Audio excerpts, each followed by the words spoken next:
Hello and welcome to Audio Gyan, an Indian podcast for those interested in design, philosophy, and arts.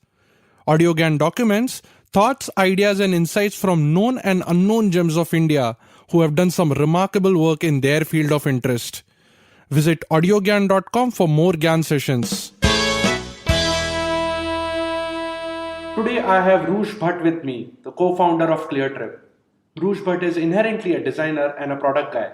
He graduated from Lawrence University, Appleton, Wisconsin with Bachelor of Arts. After returning to India in 1998, he worked with Plexus and then founded PaperPlane, which is a boutique consulting firm focused on business strategy and design in the online space. He later co-founded Cleartrip, which I guess everyone knows of being one of the best OTAs and the products in India which is ever produced. Hrush has more than 20 years of experience in design and e-commerce space, and today we are here to talk about product design and overall things in design world. So thank you, Hrush, for giving us your time, and it's a real honor to have you on AudioGyan. Welcome to the show. Thank you, Kedar, for having me. This is my first podcast ever, so I'm quite excited to be here. Yeah, same here. So I'll start off with a basic question, which is slightly probably you could have a prescription-driven answer, but still, I would like to know your thoughts. To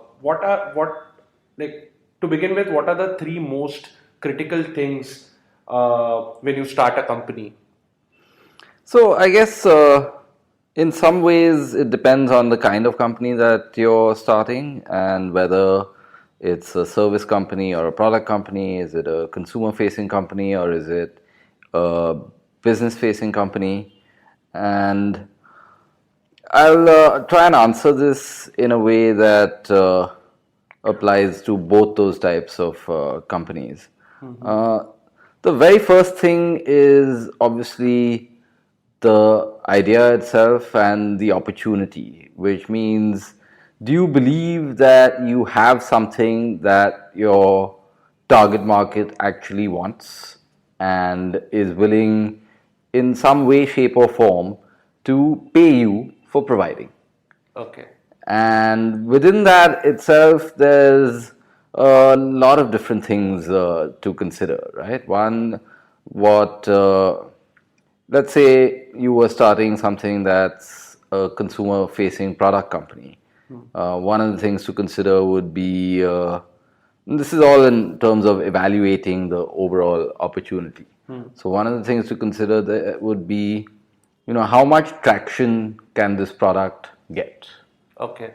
And of course, that's how you evaluate the answer to that question is a matter of the margin that's built into your product. If you have an extremely high margin product, then you don't really need a lot of traction. But if you have a very low margin product or a zero margin product that's actually going to be monetized in some other way, then you really need to be able to scale, to have a product that scales in terms of its usage really quickly. So you need to evaluate what is the traction that your product is capable of achieving. And the second is kind of a difficult one to gauge, but it's how obvious is the utility and the usage of your product to people. Okay. And there are some products that manage to break out even though they're not obvious at all. A Twitter, for example, who would have thought that this is something people want to do? But once people did it, they got it. But there's actually, I think the company still struggles to explain to people, why do you want Twitter? So it's not a very obvious product. But the more obvious your product can be, the better it is. There is the depth and the width of the market opportunity for your product. Now, most products won't have the opportunity, especially if they come out from a startup. They won't have the opportunity to be very deep or very broad on day one. Correct. But you still need to know that this is how deep you can go, this is how broad you can go. And that's a question of understanding the longer term vision and value for the company, because products that even in the long term cannot really go deep or cannot go broad are then condemned to being kind of niche products. Whereas if you have products that are capable of depth or breadth or both, then you have, the foundation for building a much more scalable business. So those are some of the things in the whole evaluation of your idea and the market opportunity Sorry, to here, consider.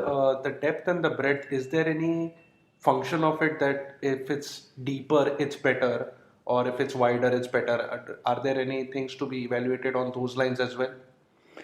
I think that's a hard question to answer in a generic way. Uh, because if you look at a company like Amazon or any of the large horizontal e-commerce players today, for instance, they've all become very broad, and that's a very good thing. Flipkart and Amazon both started out selling books. Now they sell pretty much everything, and that's an example of getting broader. But Amazon's also gotten much deeper. So whether that be their recipe, essentially their playbook of taking all of the infrastructure and plumbing that they built for their own internal use and then turning that into a business by renting it out to other people, whether that's AWS, whether that's their warehousing, whether that's their logistics, their payment capabilities, this, that, and the other. So the sweet spot is that you can be both. The Googles, the Amazons, etc. But there's very few of those spots in the world. But that's kind of where a lot of multi-billion-dollar businesses get built. Correct. So, that's the first part of evaluating, starting a company is the idea and the market opportunity itself. That's the first thing you evaluate. Yeah.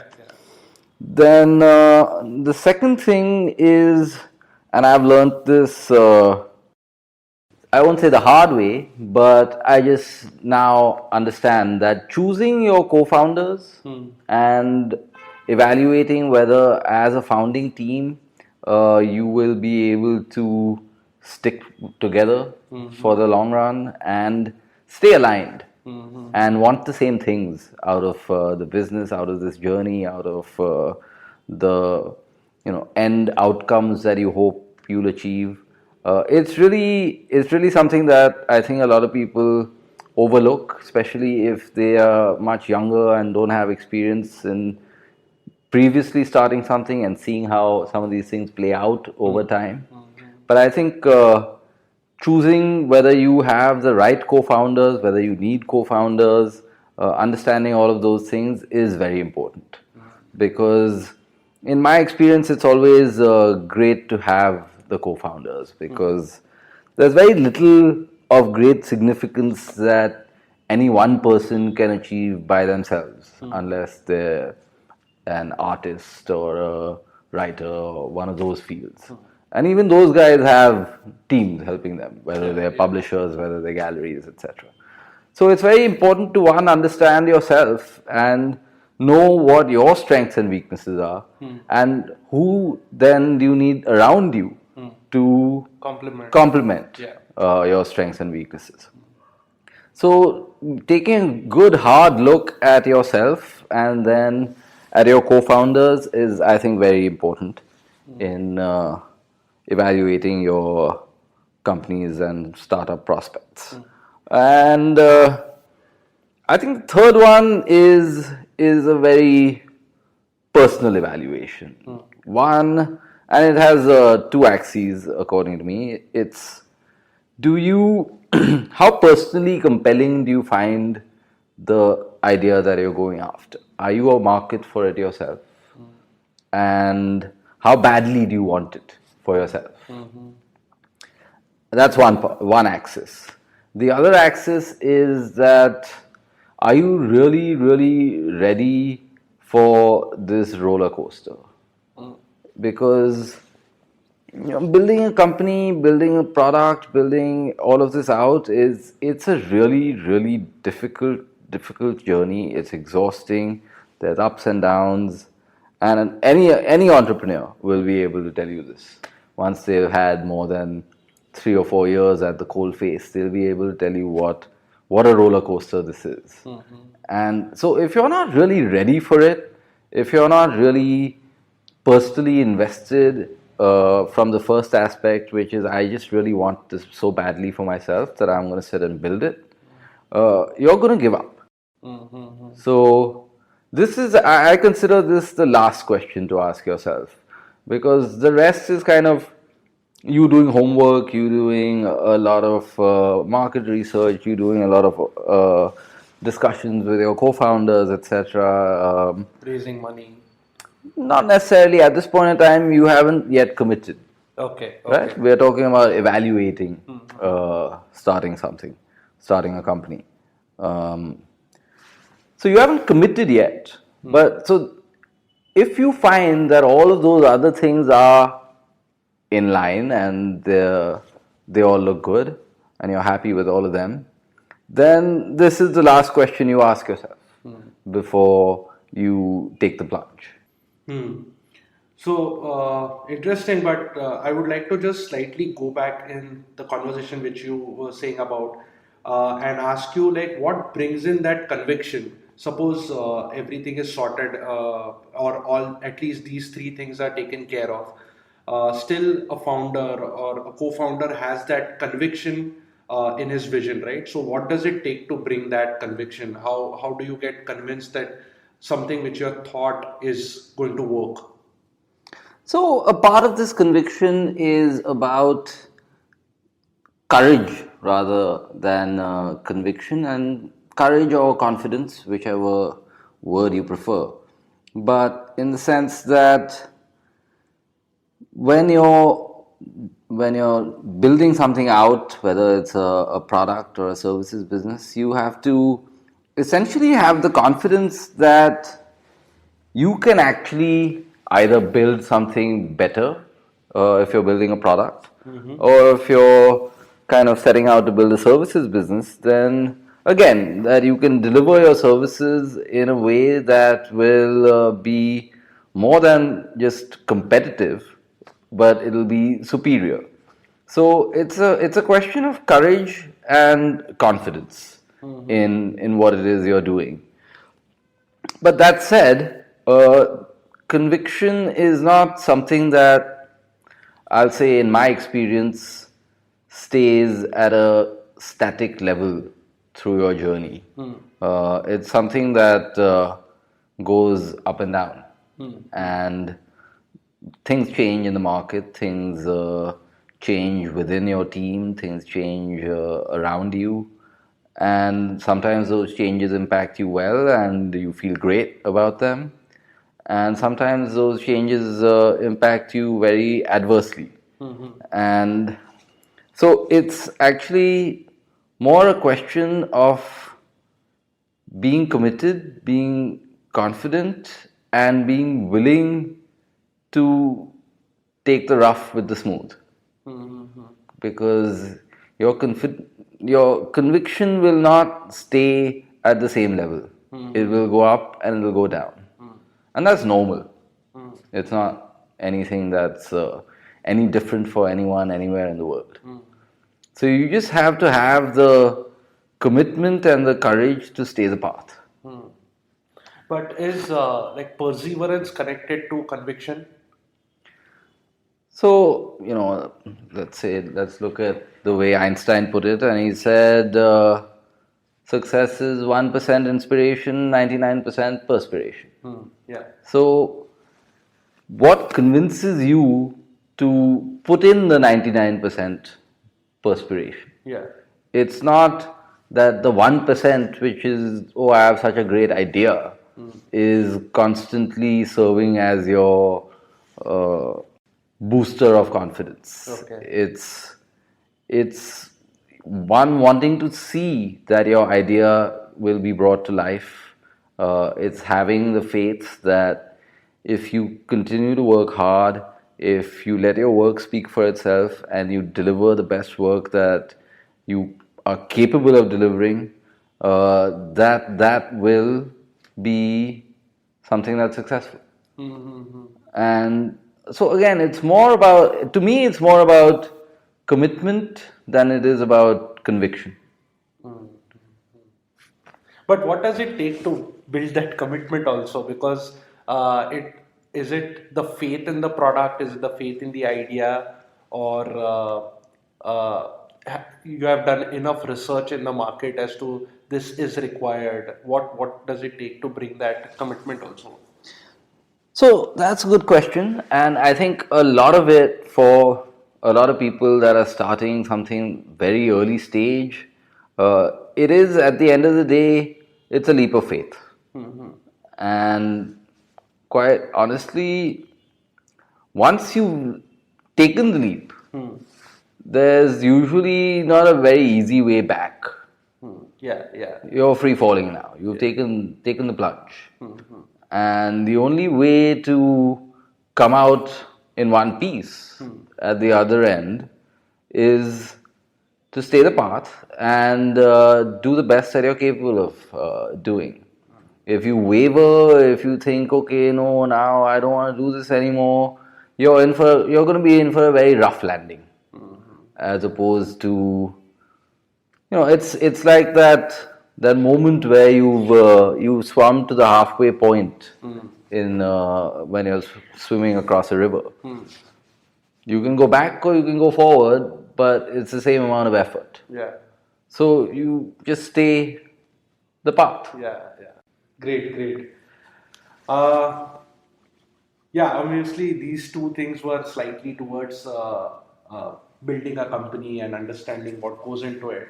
The next thing which I want to ask you is, you've been a designer for a very long time. So what's the importance of a design culture in a company? Like, how does a culture which is inclined towards design, which was the case in Cleartrip, like what's the importance? Like, how does design help in the company? Having a design culture help the company? So I think the answer to that depends on the manner in which the company defines design. So is the definition of design problem solving?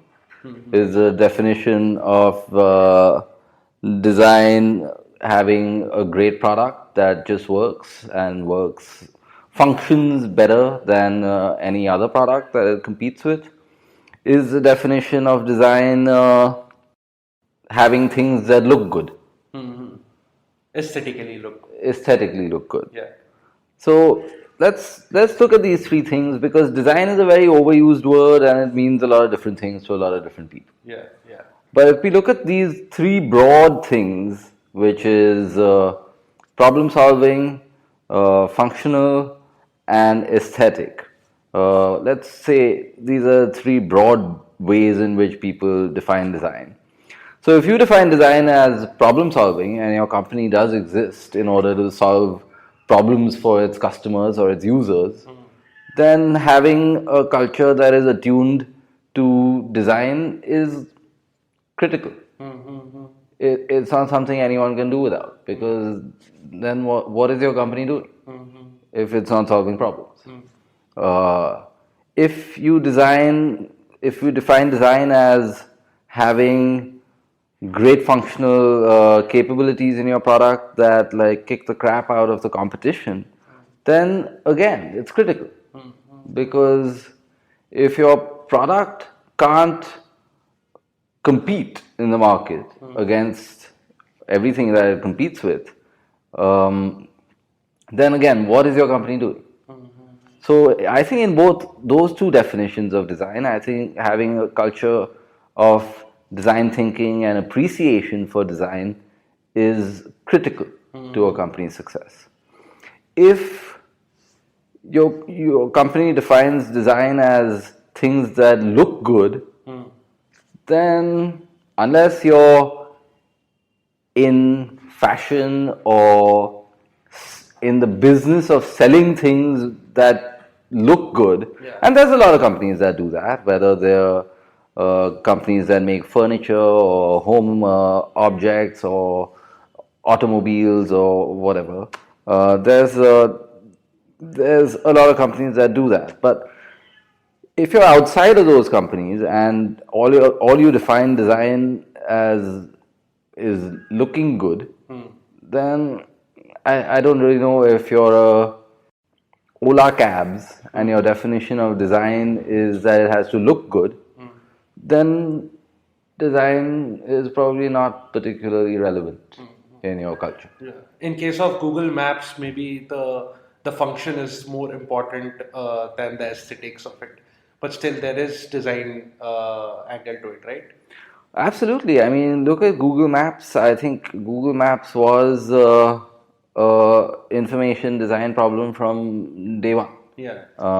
The implementation of their solutions and the evolution of those things over the last 10 or 12 years has been it's been quite amazing to watch. But other than that, it was a approach. It said we want to solve this problem of taking what had here before that been basically a dead wood based product and turning it into a completely digital product and turning it into one that solved the problem in ways that companies that had a decade of experience in the field before Google entered, such as MapQuest or any of those Garmin or TomTom or any of these earlier entrants into that field, hadn't solved it in the way that Google solved it. Whether it was the first version of Google Maps, which was one of the very first Ajax-based products to hit the market. So the user experience of Google Maps solved the problem that users expect a map to solve for them in such a dramatically more functional and more elegant way than anything else. I mean, the next thing which I want to ask you is like, how do you take these product decisions? Because if it's a design-driven culture, then like what does it take to take some product decisions? Like, I mean, are there any parameters to take certain decisions based on the strength of design culture you have in your company? So again, let me now just treat like the definition of design as my definition of design, which is that you're here to solve problems for your users, your customers, whichever word you want to use. And now you essentially have to, it's quite simple, and there's no, from a metric standpoint, it's going to be different for everyone. So rather than try to answer it with a bunch of different metrics which won't apply to a lot of people, let me just answer it by saying that you have to take product decisions by constantly asking yourself, what is the best thing for the user, right? But then businesses, it's a typical case where business comes in and tries to not change the roadmap, but take certain decisions because it's also impacting the business. So how does that work? So if you look at someone that's probably on every entrepreneur's wall of inspiration, Jeff Bezos, his long-standing view has been that what is good for our customers is aligned with the long-term interests of the business. So and he's one of the few tech CEOs out there today that has a consistent track record of taking decisions based on a long-term horizon rather than taking decisions based on this quarter's results, this year's results, this week's numbers. And you look at Amazon's market cap today, I don't think anyone needs to debate whether his approach is the right one, at least for that one company in today's day and age, it's proved to be exactly right. And so if your leadership team has the patience and the ability to think long term and to take decisions for the long term health of the company, for the long term success of the company, you'll find that you take the decisions that are best for your user. Obviously, there's a lot more to talk overall, and I would like to hear more ideas and thoughts from you. But given the time, I'll just conclude with one last question. How do you design for impact? I mean, this question has slight a background. Like there are certain products which are built for certain things. Like for example, Snapchat is like a lifestyle product, whereas WhatsApp is more towards solving a particular problem.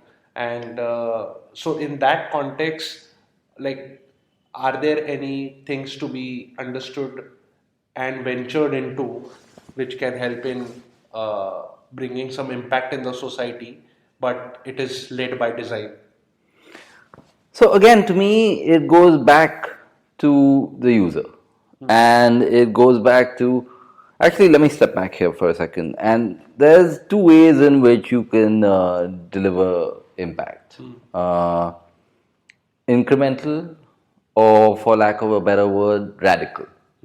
Right? So the radical impact is when you say, I'm going to take a big risk and I'm going to do something big, and I'm going to hope it has a big impact. And the incremental is to say, I'm going to make a few small tweaks here and there to seek what they call the local maximum.